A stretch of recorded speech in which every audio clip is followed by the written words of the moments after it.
Hello students, आज मैं आप सभी के लिए सब्जेक्ट पार्ट से रिलेटेड कुछ एग्जांपल्स लेकर आया हूं ताकि आपका सब्जेक्ट पार्ट और प्रेडिकेट पार्ट क्लियर हो सके और आप सेंटेंस को सही रीऑर्डर में बना सकें।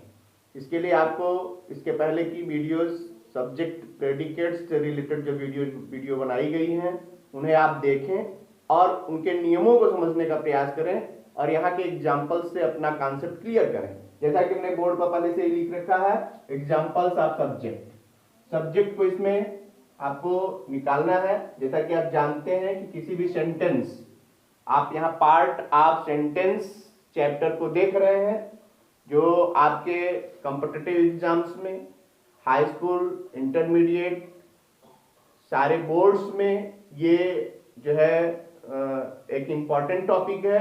इसको आप ध्यान से समझें और ये एक तरह से सेंटेंस बनाने का एक बेस भी है, बेसिक ग्रामर है जिसे आपको समझने का प्रयास करना चाहिए। इसमें हम सब्जेक्ट पार्ट को अलग करेंगे। सब में मैंने अलग अलग एग्जांपल दिया है, जिसमें सबसे पहला सेंटेंस है राम रीड्स ए लेटर। आप देख रहे हैं इसमें दो पार्ट हैं, सब्जेक्ट और प्रेडिकेट। सब्जेक्ट पार्ट आप कैसे निकालेंगे? सब्जेक्ट पार्ट हिंदी में कौन से प्रश्न पूछें या हु, इंग्लिश में हु से प्रश्न पूछने पर सब्जेक्ट क्लियर हो जाता है। और भी कॉन्सेप्ट क्लियर करना हो तो सब्जेक्ट की डेफिनेशन को समझें कि सब्जेक्ट वह पार्ट है जिसके बारे में पूरे सेंटेंस में बात हो रही हो, और प्रेडिकेट वह पार्ट है जिसमें सब्जेक्ट के बारे में कुछ बताया जा रहा हो। तो इस प्रकार से आप यहाँ देखते हैं कि राम रीड्स ए लेटर। अब यहाँ रीड्स ए लेटर, दूसरा एक ट्रिक आप समझ सकते हैं कि जब वर्ब मिले तो आप समझें कि वर्ब के बाद का पार्ट प्रेडिकेट होता है। तो ये हो गया आपका प्रेडिकेट और राम क्या हो गया? सब्जेक्ट। आपने सब्जेक्ट पार्ट में देखा था कि सब्जेक्ट किसी एक शब्द का भी हो सकता है, वह कोई नाउन या प्रोनाउन हो सकता है, या सब्जेक्ट इट और देयर हो सकता है, सब्जेक्ट जीरंड या इन्फिनिटिव हो सकता है, या सब्जेक्ट कई शब्दों का समूह भी हो सकता है। अब इसे समझें तो यहाँ ये राम जो है वो एक शब्द का है, एक नाउन है, अर्थात यहाँ आप क्लियर कर देंगे कि राम रीड्स ए लेटर में रीड्स ए लेटर प्रेडिकेट है और राम जो है वो सब्जेक्ट है। इसी तरह आप दूसरे वाले सेंटेंस में देखेंगे तो यहाँ इज माई ब्रदर ये प्रेडिकेट है, दैट बॉय ये सब्जेक्ट पार्ट है। अब यहां देखेंगे आप ये दो शब्दों से हो गया, तो इन दो शब्दों को डिफाइन करें कि ये सब्जेक्ट जो है वो ये दो हो गया, तो इसमें ये कौन सा शब्द है और दूसरा कौन सा शब्द है। तो आप सब्जेक्ट पार्ट में देखे हैं कि सब्जेक्ट के दो पार्ट होते हैं, एक होता है हेड वर्ड और दूसरा होता है क्वालिफायर। हेड वर्ड वह मुख्य शब्द है जिसके बारे में सारी बातें हो रही हैं, और क्वालिफायर वो है जो सब्जेक्ट के बारे में उसकी विशेषता बतला रही हूं, क्वालिफाई कर रही हूं। तो यहां आप देखेंगे कि ये बॉय एक हेड वर्ड है जिसके बारे में पूरी बात हो रही है। तो हेड वर्ड ये बॉय है, और दैट जो है, दैट को आपने समझा। क्वालिफायर में तीन पार्ट बताए गए। क्वालिफायर में एक होता है डिटरमिनर, दूसरा होता है एडजेक्टिव और तीसरा होता है एडजेक्टिवल फ्रेज।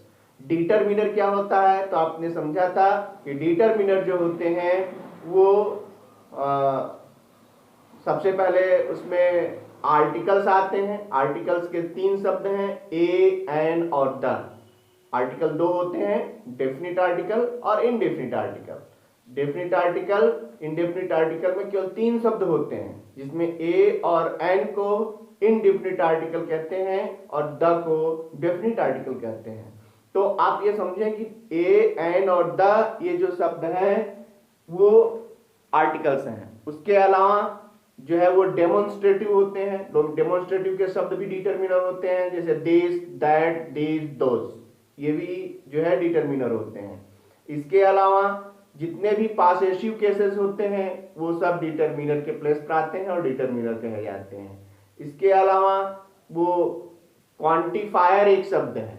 क्वांटिफायर में जो है वो दो तरह के शब्द होते हैं, एक होता है जो क्वांटिटी बताता है, दूसरा जो होता है वो न्यूमरल बतलाता है।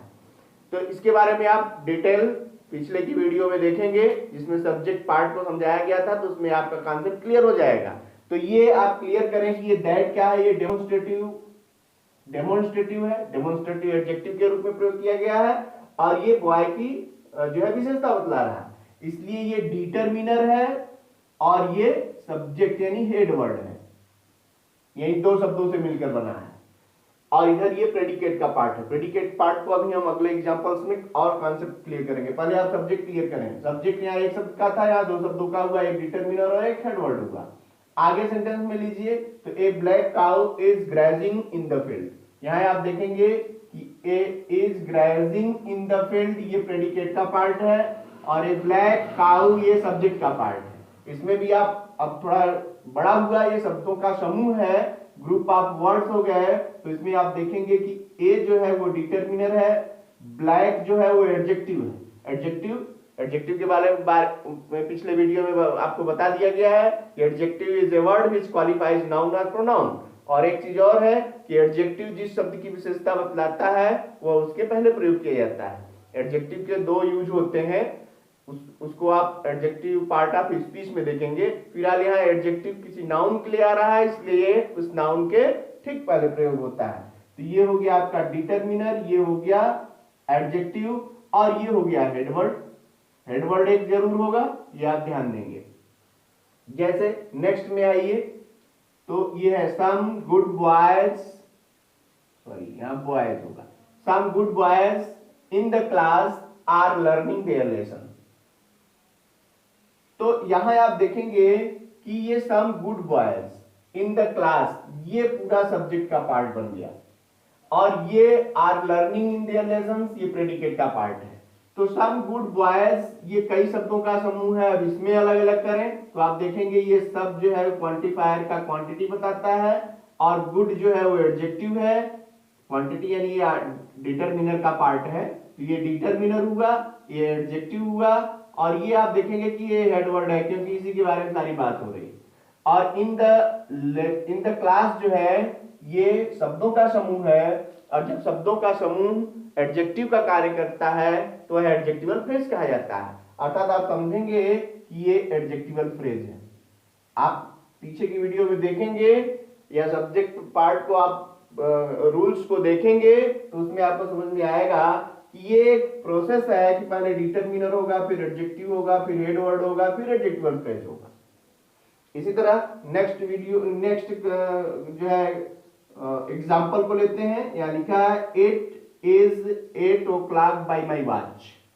आप यहाँ देख रहे हैं इट सब्जेक्ट के रूप में आया है, इट और देयर का प्रयोग भी सब्जेक्ट के रूप में बताया गया है। आप उसे और ध्यान से समझें, अर्थात यहाँ इट जो है खुद सब्जेक्ट के रूप में है, बाकी सभी ये जो पार्ट है वो प्रेडिकेट में आएंगे।